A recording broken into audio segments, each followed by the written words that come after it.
안녕하세요. 인파워링 북코치 김민들레입니다. 최진석 교수님이 한평에서 운영하는 새말 새몸짓 철학강좌 2024년 2기 커리큘럼 중 4강 제목입니다. 15에서 49세 신청 가능. 나이 제한으로 수강하지는 못하지만 질문에 대한 글쓰기로 12가지의 질문에 흥미로운 질문들이라 답하고 있습니다. 당신은 생각할 줄 있는가?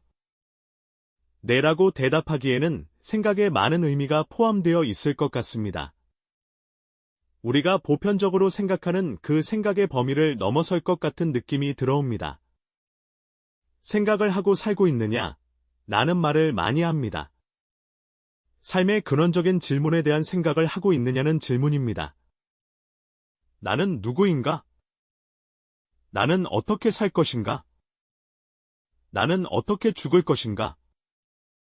근원적인 삶의 질문이며 이 부분을 생각하며 살고 있는지가 철학적인 질문이고 생각입니다.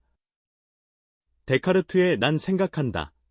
고로 나는 존재한다라는 짧은 문장을 가지고 가족들과 대화를 나눈 적이 있습니다. 다행히 대화를 나눈 내용을 기록해뒀습니다. 몇 년 전 막내는 초등학생이고 둘은 고등학생 때인데도 생각에 대한 막연한 개념을 알고 있는 것 같아요. 막내는 생각으로 무언가 창조할 수 있다는 말을 했고, 둘째는 내면적 자신의 존재로 산다고 했고, 첫째는 자신이 누구인지 알고 지혜의 눈으로 살며 생각하느냐에 따라 삶이 달라진다고 했어요. 남편은 생각의 주체가 나이고 주체적인 나가 중요하다고 말합니다. 저도 무슨 말 했는지 기억은 안 나는데 기록을 해본 것으로 유추하자면 내가 의미 부여하고 생각하는 것에 따라 모든 것이 존재하고 생성한다고 말했군요. 생각 안에 많은 의미가 담겨 있습니다. 스쳐 지나가는 생각, 떠오르는 생각이 생각이 아니라 좀 더 스스로 주체성을 가지고 생각하면 물건도 만들 수 있고 나라는 사람도 만들 수 있을 것 같습니다. 생각은 좀 더 나은 물건도, 나은 사람도 만들 수 있으니까요. 생각하지 않고 있는 그대로 당연하다고 생각한다면 변화가 없습니다. 기존의 물건, 의미의 질문을 던지고 새로운 가능성, 변화에 대한 생각을 한다면 막내가 던진 생각으로 많은 일들이 창조될 것 같습니다. 생각이 창조로 변화되는 과정이 재밌군요. 내면적으로 자신의 존재로 산다는 것은 무엇일까요? 소크라테스의 너 자신을 알라라고 말한 부분이 생각납니다. 자신을 아는 것 자체가 철학의 시작이니까요. 겉으로 보이는 자신이 아니라 내면의 자신의 존재로 산다는 것이 생각이라고 표현한 둘째의 말도 의미심장합니다. 누군가에게 정의되어 있지 않고 스스로가 정의한 나, 스스로가 생각한 내면의 나의 존재로 사는 것이 진정한 나가 아닐까 합니다. 이 내면적 자신의 존재로 산다는 것이 생각이라면 나라는 존재가 탄탄해질 것 같습니다. 첫째가 말한 생각하며 지혜의 눈에 따라 살면 삶이 달라진다.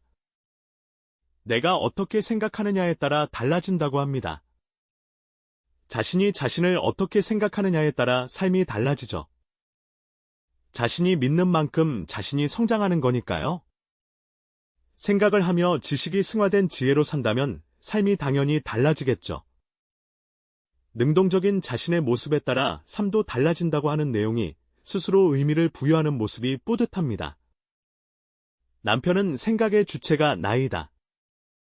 남편이 강조한 부분은 생각의 주체가 나라는 부분입니다.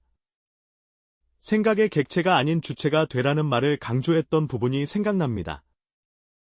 내가 생각하고 내가 행동했던 바대로 내가 존재한다는 말입니다. 우리는 주변에 너무도 쉽게 휩쓸리곤 합니다.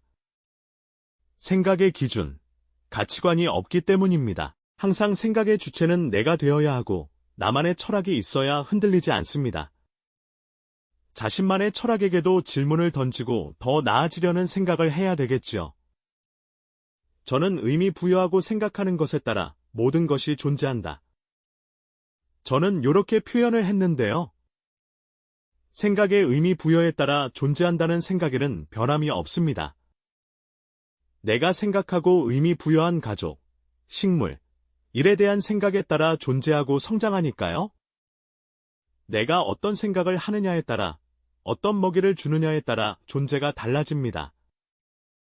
생각에 따라 주변 환경이 달라지고 성장하게 됩니다. 비트겐슈타인은 언어와 사고와의 관계를 탐구하고 사고의 한계에 대해서 이야기했는데요. 언어가 그 사람의 세계를 반영한다고 했습니다.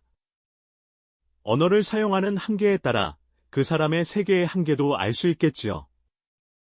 사용하지 않는 언어에 대해서는 잘 모르는 부분, 모르는 세계일 테니까요. 심리학자들은 어떤 언어를 자주 사용하느냐에 따라 그 사람의 어릴 적 환경, 지금의 환경까지도 유추하곤 합니다.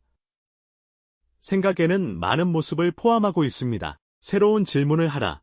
새로운 의미 부여를 하라. 생각으로 창조한다. 생각에 따라 삶이 달라진다. 내면적 질문을 하라. 생각의 주체는 나다. 능동적 자세가 있습니다. 가족의 대화로 생각에 대한 개념이 넓어졌습니다. 다시 돌아가 최진석 교수님의 질문, 당신은 생각할 줄 아는가? 을 다시 펼쳐본다면 삶에 대해서, 자신에 대해서 능동적으로, 주체적으로 질문을 하고 새로운 가능성을 모색하고 있는가? 먼저 자신에 대해서 질문을 하며 살고 있는가? 어떤 새로운 것을 창조하고 있는가? 당신의 삶이 달라질 생각을 하고 있는가? 이런 질문과 대답과 행동을 순환적으로 하며 살고 있는가 하는 질문입니다. 저는 좀 더 나은 모습이 되기 위한 생각으로 운동, 독서, 글쓰기를 꾸준히 하고 있습니다. 운동은 생각을 없애기도 하고, 정리하기도 하고, 생각을 낳기도 하는 행동이고, 하루에 에너지를 주기도 합니다. 독서, 글쓰기 역시 생각하면서 읽고 써야 하는 부분이기 때문에 성찰, 반성이 많이 되고 조금씩 성장하는 느낌이 드는 행위입니다. 이렇게 쓰고 보니 당신은 생각할 줄 아는가라는 질문에 대해서 생각하기 위한 여러 가지 활동을 하고 있네요. 운동, 독서, 글쓰기를 생각을 하기 위해서, 생각을 낳기 위해서 하는 활동이니까요. 좀 더 확장해서 좀 더 나은 삶을 위해서 생각하고 행동하고 있습니다. 감사합니다.